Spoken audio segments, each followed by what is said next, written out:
Happy New Year. Thanks again for clicking on this video. I want to discuss with you the spread. I don't share too much about my life here, like personal details of my life. I don't want to reveal too much just for privacy sakes, but this is a goal that has come to me for the past several months, and it's very much about this planner and stationery. So you can see it right here, Stationery No Buy 2026, and I wanted to explain what this spread is.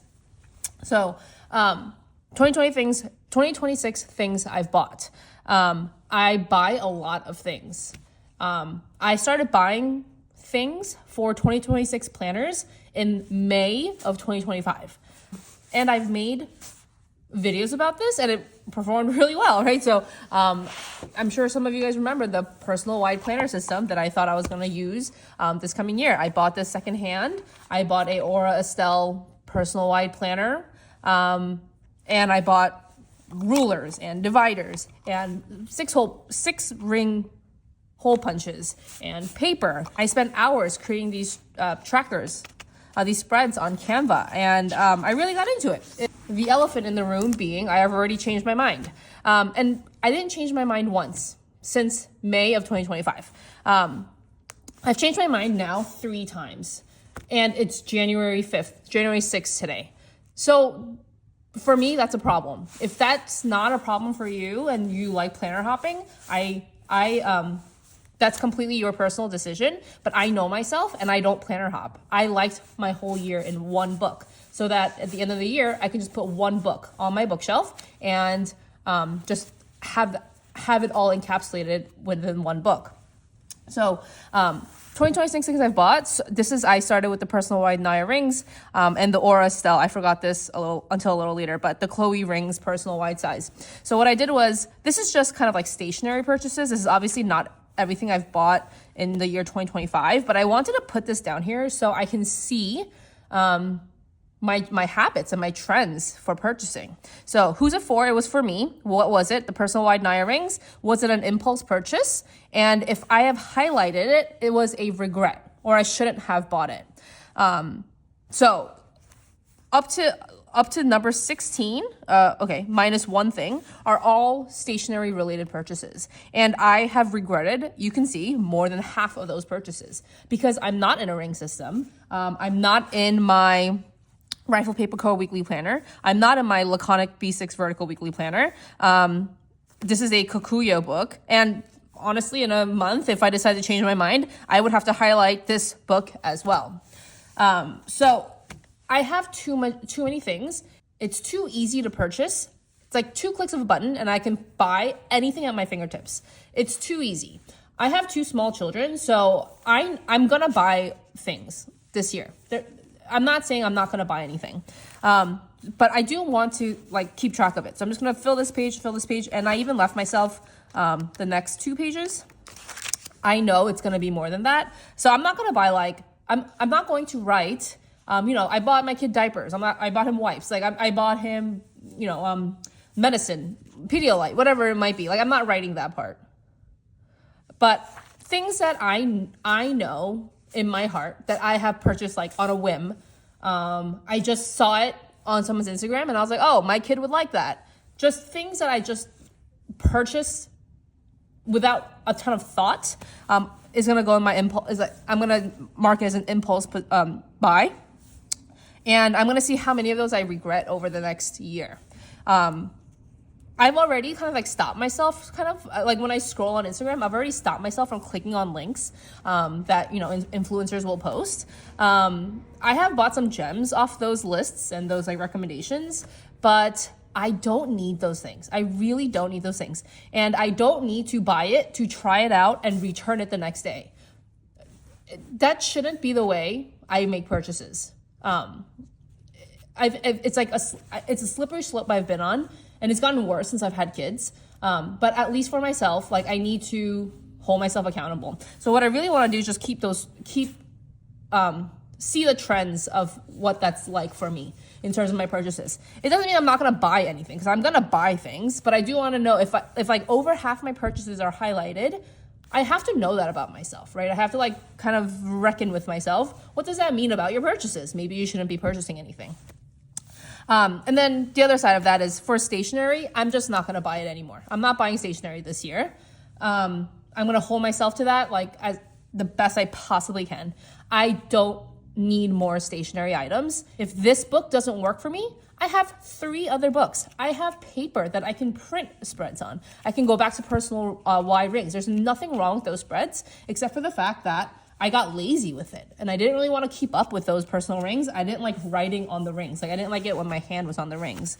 I justified that for this Kakuyo book, these are soft rings, so it's a lot easier to write on. And I really wanted a spiral bound book so I could fold it over backwards. And I can justify things to myself backwards and forwards.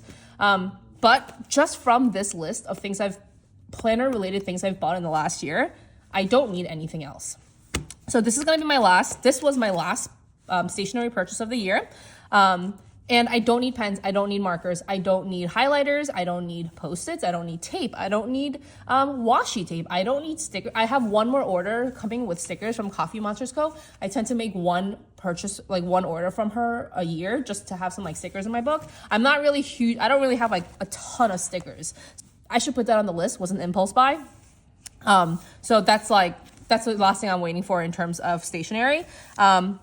I decided a few weeks ago that I need a purple pen, but I love Pentel Energel Clena. So I was like, well, I have these like pen bodies. Let's see if I could just buy refills of purple. So I bought a pack of 10 refills of purple ink. I don't need 10 purple pens, right? But it was so easy to buy that off Amazon, then maybe go to Staples and find myself a purple pen. It's just things like that. I have 10 purple refill cartridges. I have 20 orange mild liners because I needed one orange mild liner a few years ago. It's just things like that is just getting so overwhelming. It was so overwhelming for me. Hey, Editing Christine here, jumping on to say that I already feel so free and relieved now that I've made this decision not to buy any more stationery. And I think I now realize that when I watch a YouTube video or I'm scrolling on Instagram and planner reels are coming up, that I'm constantly thinking about what book are they using? What planner are they using? What pen are they using? Did they link it? Can I find this link? Can I buy what they're using? And I think this pressure is subconsciously just there all the time for me. And so now that is just no longer an option. Like I'm just not going to buy the pen that they're using. I feel so free watching these videos and I'm still enjoying them. Don't get me wrong. I love this planner season. But I'm just not going to buy any of it. Right? It looks like they're using a smooth black gel pen. And would I be happy using that pen as well? Absolutely. But I don't need it. I already have that pen. I think there is a weight lifted off my shoulders now that I've made this decision not to buy. And I just need to like take a break. I need to purge. I need to use what I have. I am 100% sure that even in this next year, I'm not going to be able to use everything I have. I also have a spread for empties.